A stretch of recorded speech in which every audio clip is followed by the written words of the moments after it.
dar uma opinião impopular com todo o respeito que o Vasco da Gama merece. O Vasco, se não subir agora, ele se apequena. É difícil.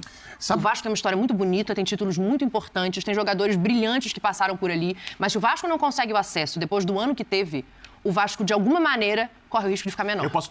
E não há tempo que falte amor. Acompanhe o Vasco aonde ele for. Nasci pra te seguir.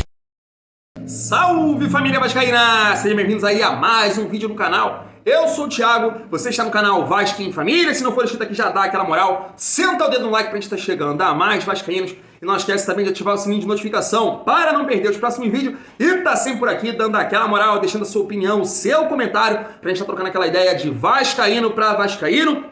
Nesse vídeo, aquele esquema que você conhece, falou de Vasco que a gente traz aqui. Quero trazer a resenha de hoje do programa F90 da ESPN Brasil, que debateu o que tá na cabeça do vascaíno. Irmão, tá na nossa cabeça, que é a decisão diante do Ituano aí às 6h30 lá em Itu. E o que vai ser da SAF, família vascaína? Caso o Vasco permaneça na Série B, show essa possibilidade. E caso o Vasco conquiste o acesso, que se Deus quiser, vai acontecer. Quero passar aqui essa resenha. Me conta aí se você concorda aí com a opinião dos comentaristas pra gente tocar aquela ideia de vascaíno pra vascaíno. Liga só. Mas esse é o jogo que vai definir. Ituano ganhar, Ituano na Série A, Vasco fica na B. Empatou, Vasco volta pra A o ano que vem. Ou seja, o Vasco, nesse momento, só depende dele. Isso é uma ameaça? Como assim? Não, porque o que você falou agora, Dani, esse vai só depender dele. O Vasco de algum tempo está dependendo só dele. E o Vasco ficou a Série B inteira entre os 4 primeiros colocados. Agora, em nenhum momento passou alguma segurança de que esse lugar é do Vasco e ponto final. E essa insegurança do Vasco, eu acho que aumenta o drama pro jogo de domingo em Itu. O Ituano que faz um segundo turno muito bom, se recuperou, ficava muito mais preocupado em não cair para a terceira divisão do que pensar em acesso. Chegou a última rodada jogando em casa e dependendo de vitória para jogar a primeira divisão. E o Vasco que perdeu do Sampaio Corrêa como perdeu. Foi ganhar um jogo fora de casa depois de 8 derrotas seguidas, como ganhou do Operário e depois empatou com o Sport. É um Vasco que não passa nenhuma segurança. É um Vasco que me parece que está muito apegado ao tamanho do clube, à sua camisa, à sua história, à sua torcida, que vai a Itu, porque dentro de campo causa muita dúvida. O Vasco tem jogado mal fora de casa, né? E vinha jogando bem dentro de casa, fez um jogo muito ruim contra o Sampaio Corrêa. O Ituano não vinha jogando bem fora de casa, acho que tinha 4 vitórias ou 5 vitórias no campeonato, alguma coisa assim. Isso. E conseguiu um resultado de que era improvável, se a gente olhasse o retrospecto das equipes do campeonato. Até que ponto o retrospecto pesa agora? Não sei se pesa muito, para ser bem honesto, porque virou uma final. Não é mais um jogo de pontos corridos, o jogo passa a ter um outro caráter. E a pressão está toda em cima do Vasco.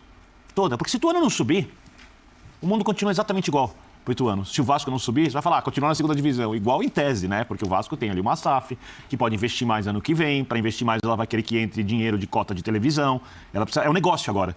E o negócio ser mais eficaz, ele precisa de dinheiro. Então, entra dinheiro, se investe, entra dinheiro, se investe. Não é nem para recuperar o dinheiro ano que vem, mas para ter a perspectiva de recuperar, quem sabe, em 3, 4 anos. Então, é um jogo que tem um peso econômico enorme, futebolístico maior ainda. Nós estamos falando do gigante do futebol brasileiro. O Vasco é a 5ª maior torcida. O Vasco, se você for contar o ano de 2000, não é. Mas como um ano da década de 2000, porque o ano é 1, 2, 3, 4, 5, 6, 7, 8, 9, 10. O Vasco tem títulos brasileiros em 70, 80, 90 e em 2000. Né? Então o Vasco está numa situação, há muito tempo, que não combina mais com o clube. E isso tudo vai a campo. Vai tudo para o campo.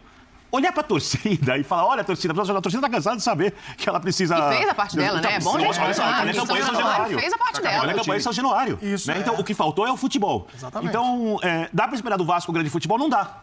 O que dá para esperar do Vasco? Superação.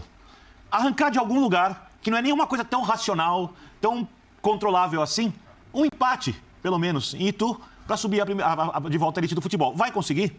Ninguém sabe. É mais do que compreensível a desconfiança vascaína. O próprio Jorginho, quando fala da questão da torcida, ele está olhando para todos os lados, porque ele sabe que a equipe não é confiável, mas, de qualquer maneira, a equipe tem, do ponto de vista do futebol, condições de arrancar um empate em Tu. Sim. Tem condições de arrancar um empate em Tu. E ela tem 2 resultados em 3. O que vai acontecer? Vamos esperar para ver. Eu acho, mais uma vez, boa tarde a todos, eu acho que essa questão do Jorginho, esse discurso, ainda mais vindo de alguém que representa muito pro vascaíno, o Jorginho jogou muito no Vasco. Jogou muito bem, ganhou títulos no Vasco. Eu acho até que você... eu quero trazer a torcida, mas a torcida já está com você. Eu acho até que o Vasco, né, a torcida do Vasco não merece o time que tem. Porque a torcida tem feito muita festa, empurrando. Então, isso não é a questão do torcedor. A questão é de avaliar também a parte técnica, tática. Mas, sobre essa questão da camisa, eu tenho uma outra visão que é... O Vasco precisa entender que ele é Vasco. Como disse o Birner, que ele é um gigante do futebol brasileiro. Porque hoje, com a situação e com tudo que está acontecendo, a impressão que nós temos é que o Vasco... E eu acho a história do Ituano maravilhosa, mas não se compara com a do Vasco. Claro que não. Por favor. E aí as pessoas começam a olhar o seguinte: mas o Vasco está na Série B há muito tempo, né? Não, o Vasco está num lugar onde ele não deveria estar. Então, para esse jogo, o que eu acho que você tem que levar? Sabe o que você tem que levar? Você está olhando para o horizonte, está olhando, pensando no que eu falei, que ele está no lugar onde ele não deveria estar. Eu concordo, porque eu acho que pensando em tradição, em camisa, em história, não deveria estar. Pensando no futebol e na falta de organização recente, ele está onde essa desorganização levou. Só que nesse momento que você tem 2 resultados, você tem uma possibilidade maior de subir do que ficar, você tem que entender o tamanho do Vasco. O jogador tem que entender que ele joga no Vasco. Ele precisa entender que não só a camisa vai ganhar, mas que ele está jogando num clube que precisa voltar à Série A. Mas eu não sei, Edu, Mas eu acho que os jogadores têm essa percepção. Mas eu acho que é difícil lidar com essa percepção, com esse peso. Mas eu acho que não dá para ficar... sabe por quê? Tem a SAF vindo aí. E aí o que representa para o Vasco? Por exemplo, essa questão da SAF num time da Série B. E também do julgamento. Agora, só vou falar uma frase aqui, porque eu sei que você vai falar do julgamento depois. Que o Vasco suba ou fique na Série B no campo. Se for para tribunal... Aí realmente vai ser uma vergonha. Já foi adiado. Eu sei, gente. De esporte é Vasco, podia ser decisivo. Aliás, foi adiado com o diretor do esporte achando legal também. Porque ele achou que também chegava na barca ali, né? Então, só para falar que o Vasco vai ganhar esses pontos, né? Se o Vasco está contando com os pontos desse jogo... Não, o Vasco nem pode contar com isso para subir, né? Não sei, mas assim, tem gente que está aventando essa possibilidade. Caso o Vasco perca para o Ituano, né? Quem sabe pontos do jogo contra o Sport. Em outros tempos do futebol brasileiro, né? Quando o Eurico Miranda, por exemplo, era uma força política importante, talvez a gente temesse uma manobra desse tipo, né? Alguma coisa assim, né, transferência de pontos. A rodada tinha de ir para a última rodada, seria uma pendência. O que aconteceu em Itu, aconteceu em Itu. Ganhou, perdeu, empatou. É o que vai definir a próxima temporada. A discussão aqui está essencialmente vascaína. E esse jogo tem 2 times, como todos têm. Esse jogo não é um jogo qualquer para o Ituano. Claro que não. Talvez seja o jogo mais importante da história do Ituano. Assim como eu falei do Atlético Paranaense final contra o Flamengo, é o jogo mais importante. Tem alguns componentes que a gente olha só para o grandão e não olha para o outro lado. E isso é um erro. O Ituano nunca jogou a primeira divisão, a Série A. Então a gente acompanha em São Paulo o Ituano, já foi bicampeão paulista, ganhou em 2002, quando os grandes não jogavam, jogava a Liga de São Paulo, e em 2014 contra o Santos. Então o Ituano é um clube bem administrado, ele não tem, claro, um grande poder de investimento, tem esse charme, né, folclore da torcida, da cidade que tudo é grande, né, o semáforo é grande, tem o orelhão, gigante e tal. Mas não é por acaso. Então a gente tem visto a ascensão de alguns times no Brasil, na América do Sul, Atlético Paranaense, Independente Del Valle, que com bons trabalhos, sem tanto orçamento, conseguem fazer. Então o Ituano chegar à primeira divisão não é um absurdo. É um pouco reflexo do que esse time... É o inverso do que a gente está falando, né? Existe uma organização ali há anos para se chegar nesse lugar que o Vasco não teve e o levou onde está. Então, no segundo turno, o melhor time é o Ituano. O Ituano ganhou os últimos 4 jogos em casa. A lógica... No momento, o retrato atual é o Ituano ganhar do Vasco. Então, por exemplo, você vai falar, e o que o Vasco pode fazer contra isso? Para mim, é exatamente apelar para a história.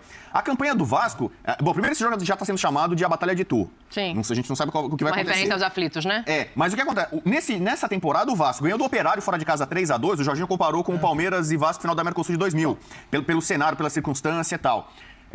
Sport e Vasco, do jeito que foi, naquela reta final, o empate do Vasco lá de pênalti, confusão toda, o Vasco também saiu fortalecido, saiu gigante daquilo ali, do jogo contra o Operário. O Vasco precisa disso de novo. Então, eu não sei se a gente vai dar palpite, vai ter palpite? A gente vai fazer uma coisa diferente. Eu tô numa fase boa. Pode falar o seu palpite se você quiser, mas a gente vai fazer uma coisa diferente daqui a pouco. Vamos guardar. Vamos fazer um perigômetro. Um perigômetro? Então, mas eu acho assim, por exemplo, um aluno que o ano inteiro ele não estudou muito ou teve problema, há 2 dias da prova, ele não vai recuperar o ano inteiro para chegar na prova e fazer uma maravilha. É o caso ele vai ter que decorar 5 questões para passar na média. Então não adianta querer cobrar do Vasco agora uma partida exuberante. No segundo semestre, já tirando só 9,5, 9, 8,5. A ideia é fazer o mínimo para passar de ano. Então o Vasco precisa disso, resgatar torcida, história, camisa, para conseguir a virada que eu acho que vai acontecer. O Vasco vai ganhar jogos 2-1, porque o Vasco já está aqui, mas aí ele vai vir aqui. Isso é uma verdade.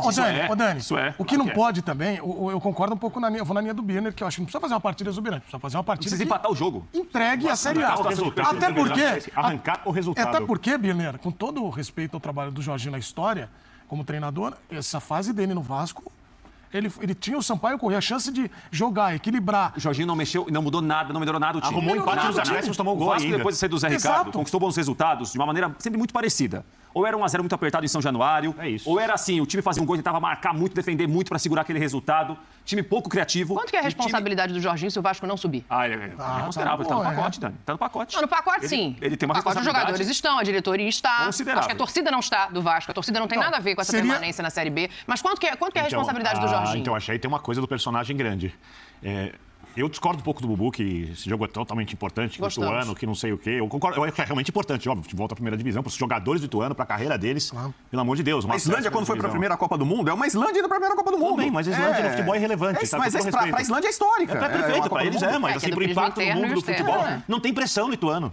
Não tem pressão, tem. A torcida do Ituano quer muito ganhar, respeito muito a torcida de times pequenos, porque quem torce para um time pequeno sabe que o time não vai ser campeão. O cara tem que gostar mesmo, geralmente são torcedores muito fanáticos. Mas não tem pressão.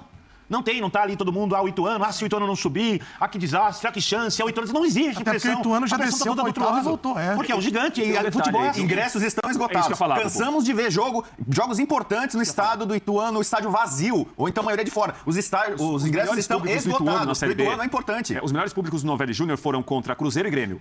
Pouco menos de 6 mil pessoas. 5.900 em um jogo, 5.800 em outro. Domingo é outra história. Domingo a Novelli Júnior lotado. Mas sobre os ingressos... para os jogadores do Ituano, é uma situação que eles não viveram na Série B. Também para eles é uma novidade. Mas eu não sei o quanto isso pode mudar o desempenho de cada um. Eu tenho uns amigos que são corintianos, outros são paulinos, palmeirenses que vão ao jogo. Os palmeirenses vão torcer para o Vasco, pela ligação, e o restante para o Ituano. Mas e uma coisa só, Edu, só para voltar a falar do Jorginho, nessa hora... Como tem jogadores ali do Vasco que atuam no seu limite, não são jogadores ruins, tal, ninguém tá ali fazendo corpo mole, ao contrário, todo mundo quer muito subir, mas a pressão é muito grande para alguns jogadores. Os grandes personagens, nessa hora, tem que absorver a pressão. E por algum motivo o Jorginho não conseguiu. Quem são os grandes personagens hoje para absorver essa pressão? O Nenê? O Jorginho? O Jorginho e o Nenê. Acabou? Acabou. Não, eu colocaria o Alex Teixeira. Eu acho que foi um erro do Vasco, a dependência que criou. Mas o Alex cresceu com o Vasco, depois de começar mal, não mas não é um personagem para absorver a pressão. Não é um personagem para saber, contra o esporte ele foi muito bem. São jogadores mais leves. Eu acho que o Vasco sobe. Mas, se nessa questão de responsabilidade, se não subir, eu coloco sempre 50-50 que o jogador e o treinador têm a mesma responsabilidade. Mas no caso do Vasco, quando o Jorginho é contratado, ele deveria dar um padrão melhor do que o Vasco tinha. Ele não mudou nada. E nesse caso, se ele não subir, 60% é do Jorginho, 40% dos jogadores. Porque tem esses 10% da expectativa e realidade. O Jorginho foi contratado para entregar mais. O Prato estava falando aí que ele está olhando muito dessa parte tática. O Vasco é um time que faz um gol e se retrai de uma maneira que eu não entendo por que traz o adversário dessa maneira, cara. Isso tudo tem toda a razão, assim. Inclusive, todas as vezes que eu participei do F90, o Vasco foi criticado por isso. Eu não vi a entrevista coletiva inteira do Jorginho. Então, se eu estiver cometendo algum deslize, por favor, qual delas? Desculpe. É assim que ele pede o apoio da torcida. Pré-jogo. Eu acho que, nessa hora, o treinador devia falar o seguinte: olha, os jogadores estão fazendo o máximo, estão fazendo tudo o que podem para atender aos meus pedidos. Mesmo que não Você diz assumir a responsabilidade. Assim, torcida, vem com a gente, olhem pra mim. Se não subir, sou eu. Claro. Sabe? Essa é a hora que o personagem grande, capaz de absorver isso, se chama e corre esse risco, porque obviamente é um risco, vai fazer tudo bem. Chega no vestiário depois e fala: olha, é comigo aqui, eu segurei, vocês vão jogar bola. Nós vamos fazer isso, e aí ele coloca o plano de jogo deles pra tentar diminuir o externo, porque o externo é muito grande. Os jogadores não são grandes. Talvez alguns se tornem grandes com o tempo, talvez outros não. Eles não estão à altura do que a torcida do Vasco e do tamanho da pressão exige nesse momento. E é natural isso. Isso aconteceu em vários clubes. Por isso que a situação é difícil. Porque é um jogo de extrema pressão. Se fosse um jogo de terceira, quarta, quinta rodada, segunda divisão, o jogo era outro. Com os mesmos jogadores, com o mesmo futebol, com as mesmas coisas. Era outro jogo. Eu concordo com você, mas eu tenho um senão. Se a gente tivesse visto que nós vimos o Vasco nas últimas 4 rodadas, mas com um momento pequeno da Série B, tudo bem. O Vasco está fazendo isso praticamente nas 37 rodadas anteriores, com esses jogadores.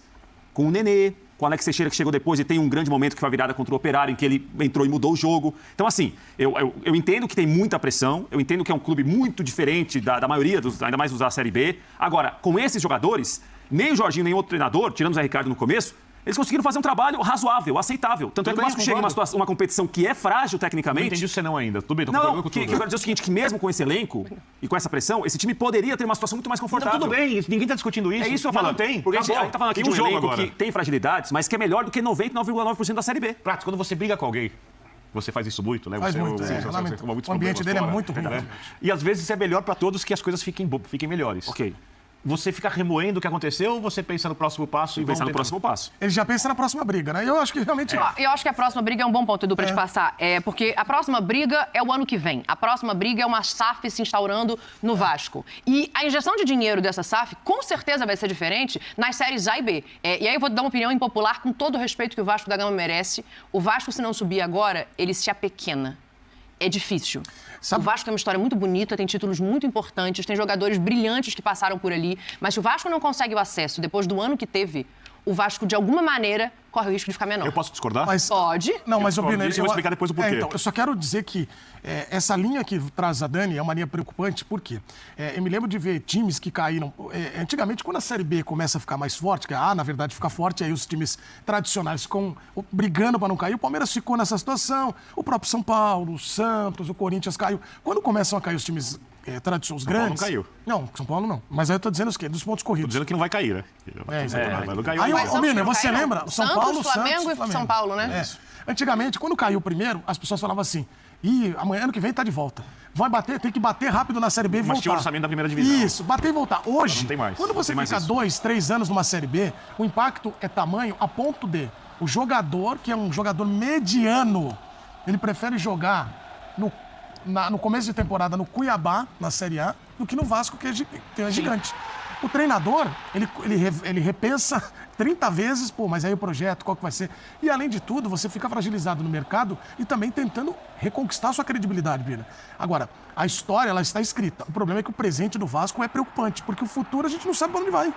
Não dá para garantir que esse Vasco, o ano que vem, subindo para a Série A, permaneça entre os times que estão na elite do futebol brasileiro, se não mudar a mentalidade. Bom, importante a gente lembrar sempre que o Vasco cavou essa situação para si mesmo. Exato. Né, com gestão ruim, etc. E outros clubes que fizeram igual e se recuperaram sabem disso, e outros que estão fazendo precisam abrir os olhos antes que frequente a segunda divisão também.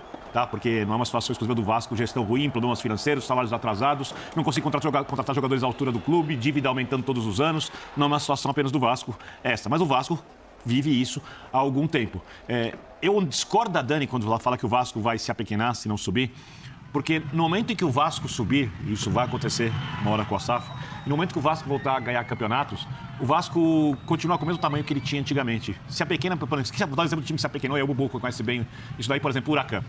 O Huracan já foi um dos 5 grandes, alguns dizem que ainda é da Argentina, faz lá o clássico, o São Lourenço e tal. O Huracan hoje não tem mais o tamanho, o impacto fora de campo que teve um dia no futebol argentino. A questão, Biner, é quando? Quando vai voltar? Não voltou agora, vai entrar a SAF. Quanto de dinheiro a SAF vai injetar para que volte no ano que vem? Cadê a estrutura? Então cadê essa estruturação que precisa para ele voltar para o cenário onde pertence e continuar do mesmo tamanho? Quando uma empresa pega quando um investidor, um proprietário, um empresário pega uma empresa quebrada para levantá-la, ele sabe que ele vai gastar dinheiro por um bom tempo antes de recuperar esse dinheiro. E eu acho que a SAF, quando chega no Vasco, ela sabe da situação financeira do Vasco, ela sabe que vai ter que investir dinheiro, ela sabe que ela vai ter prejuízo por algum tempo e ela deve ter um plano de negócio. Mas você acha que ela contou com a possibilidade de não subir? Um time que ficou o campeonato inteiro dentro do G4? Eu acho que ela contou com a possibilidade de subir, mas ela deve ter especulado a possibilidade de não subir. Até porque ela não fez muito para ajudar o Vasco a subir no pequeno tempo que ela tem ali.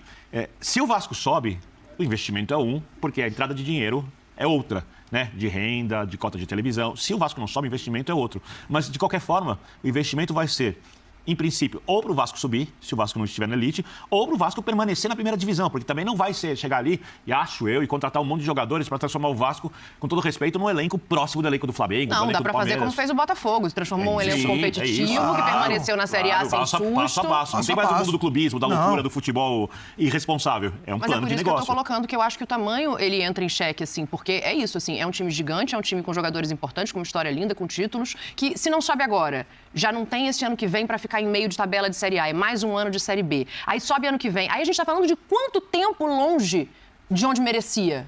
Pela história que tem, não pela estrutura que teve recentemente. A gente vai dar um palpite depois, eu estou segurando para dizer o que eu acho que vai acontecer, tá? Mas vamos supor que não suba. Eu não acho que ano que vem a SAF permite que o Vasco entre com um time desse nível na segunda divisão. Acho que a SAF vai investir para o Vasco subir. Mas o lance da SAF, ainda mais num clube como o Vasco, é um entendimento político que também vai ter que ter. De futebol, de linha de gestão. Não adianta. O Cruzeiro mudou a sua gestão. A linha de pensamento diretiva, ela mudou também. O Grêmio sobe, mas o Grêmio entendeu que a porrada que ele tomou não podia ter diretores folclóricos, ele tinha que mudar. O que eu estou dizendo é na questão de um time como esse, que tem a SAF vindo, é que você tem que mudar a cultura de gestão também, Bina. Porque não adianta. Sim. Porque os times que são assim ligados, a paixão sempre aflora. No caso do Vasco é uma colônia, a colônia portuguesa, que está muito aflorada. Como o Palmeiras viveu muito isso com a colônia italiana. O que acontece? São os tradicionais conselheiros, que eles estão lá e eles ficam A roda tá querendo... e aí a roda quer girar, e aí ela prende. Por isso que o Vasco não subiu ainda. Então tem que chegar e fechou um falar... acordo espetacular com uma SAF, espetacular não, por 700 milhões. Só que era o mínimo para subir. E ficaram, por conta da política do Vasco, que é a pior de qualquer clube do Brasil. É muito ruim. Todos os clubes brasileiros são quadros associativos. E todos passam pelos mesmos problemas. Então não é, esse time aqui tem dirigente sacana, corrupto, gente que apita, conselheiro. Todo mundo tem. O Vasco tem a política mais nociva. Quem conhece o Vasco, quem viveu no Rio de Janeiro, conhece os bastidores, sabe. Eu já cobri muito. Não tem. A eleição no Vasco é uma coisa surreal. Tivemos uma eleição presidencial que foi bem complicada e tal, já tem muita coisa. Do Vasco supera qualquer coisa. Então quem tá no poder no Vasco é bombardeado, é minado, é sacaneado, puxam o tapete. E aí você vem quando supostamente vem um acordo para salvar o clube, postergam. O Vasco tá brincando na Série B. O Jorginho, você botou 60% de culpa, talvez 40% é quem deixou ele ali. Porque era pro Vasco ter contratado um treinador... jogadores? Mas a SAF se omitiu nisso. Então, mas importante a gente pontuar. Por que a SAF não começou a entrar na prática e botar dinheiro e injetar logo? O negócio foi postergando. Então o Cruzeiro já estava muito bem resolvido. A SAF vai além do dinheiro. Então, a SAF, tudo bem, que a gente pensa no primeiro momento, vai colocar dinheiro, vai reduzir as dívidas, colocar um time bom, contratar jogador. Ela não pode a partir do momento que ela toma conta do futebol, o futebol pertence à SAF. E ela com as coisas boas e ruins. Ela permitiu que o Jorginho fosse contratado, ela permitiu que o Vasco fizesse o que está fazendo na Série B, já com a SAF e com o Jorge Salgado acima da SAF. O Vasco talvez tenha achado que ia subir facilmente, o Vasco ficou sempre entre os 4 primeiros. Sim.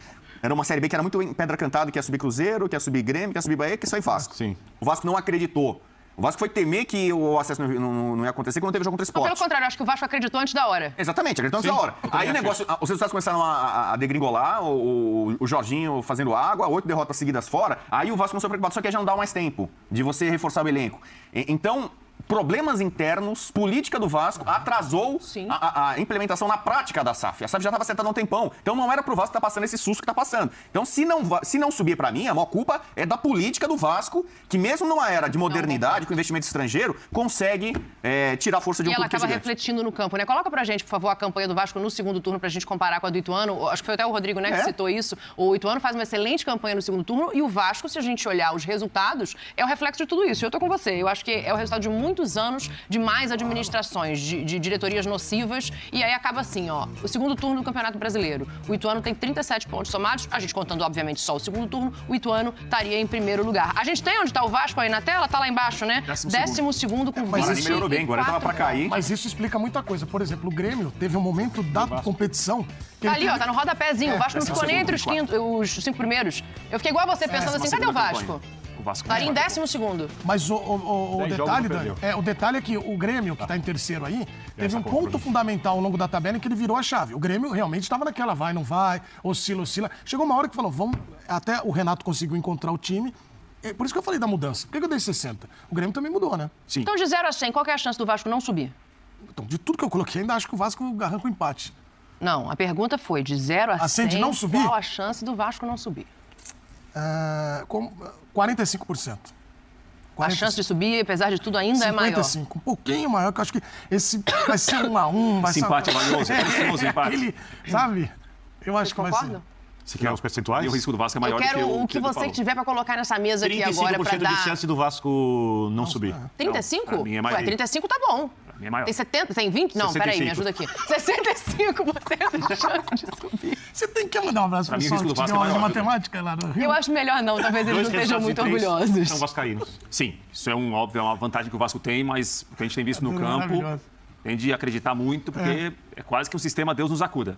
Então, para mim, a chance do Vasco não subir, ela é acima de 50%. Eu acho que não é o Ituano é favorito a subir. Acho que o Ituano tem mais condição. O Vasco é zebra tá jogando mais. 55 a 45. Então o Vasco é zebra para subir, é isso? Se o Vasco subir, não é uma grande surpresa, mas o Ituano ganhar para mim é uma possibilidade um pouco maior, se tivesse uma ficha só para apostar. Acho que o Ituano chega em um momento melhor que o Vasco, não apenas em pontuação, na pressão que a gente já falou. Chega mesmo. Tamanho A do bola clube, do Ituano é melhor jogando, que o Vasco, claro. O Ituano tem jogado bem melhor que o Vasco. Chega, mas é um jogo diferente. 70% de chance do Vasco subir. Eu já dei palpite aqui, 2-1 Vascão, de virada. Vasco é o time da virada, time do amor. Vai jogar pior, como ele ganhou do Criciúma e tantos outros jogos. O Vasco foi pior que o adversário, foi dominado pelo adversário em São Januário e tirou da cartola alguma coisa. Como tirou contra o Sport, como tirou contra o Operário. Então acho que vai ser assim, vai ser algo dramático, tenso, com muita emoção, mas no final o Vasco acho que vai subir. Tá, então peraí, deixa eu só entender uma coisa aqui. Só pro Birner, o Vasco tem menos chance de subir do que de ficar na Série B. Você dividiu pro Prates, tá, só pro Prates. Pra mim, qual o placar do jogo? Eu acho que vai ser aquele 1-0 pro Ituano até os 30 do segundo tempo, depois o Vasco não bate, rebate na área, bateu, chutou, desviou, bateu 1-1. Subiu. Qual o placar do jogo? tô numa dúvida aqui entre 2 placares dramáticos. 2-1. Pense no mais dramático. 2-1 pro Ituano ou 1-1? Eu vou apostar no 1-1. O cara que tá em casa é vascaíno. Prates. 2-1 Ituano. Caramba, com convicção. Ó, eu fiquei entre Menezes e Prates e fui com Menezes. Não é bom isso. Não é bom isso. Eu vou ficar com o Bubu. Eu acho que 2-1 Vasco. Boa, E é uma também contradição, né? Porque eu acho que antes da bola rolar, a probabilidade do Vasco não subir é quase 50%, é 45%. Mas aí, mais uma vez, a gente coloca a história, a gente coloca a força. E, ô, Dani, pra pensar dá pra dizer numa frase... É uma final. E numa frase, pra gente resumir. O Vasco tem tudo pra subir, mas não merece. É isso, família Vascaína. O vídeo ficou um pouco longo aí, o corte, mas espero que você tenha gostado. Se gostou, senta o dedo no like. Não se esquece também de se inscrever aqui no canal Vasco em Família. Tamo junto, vou ficando por aqui. E é muito bom ser Vasco.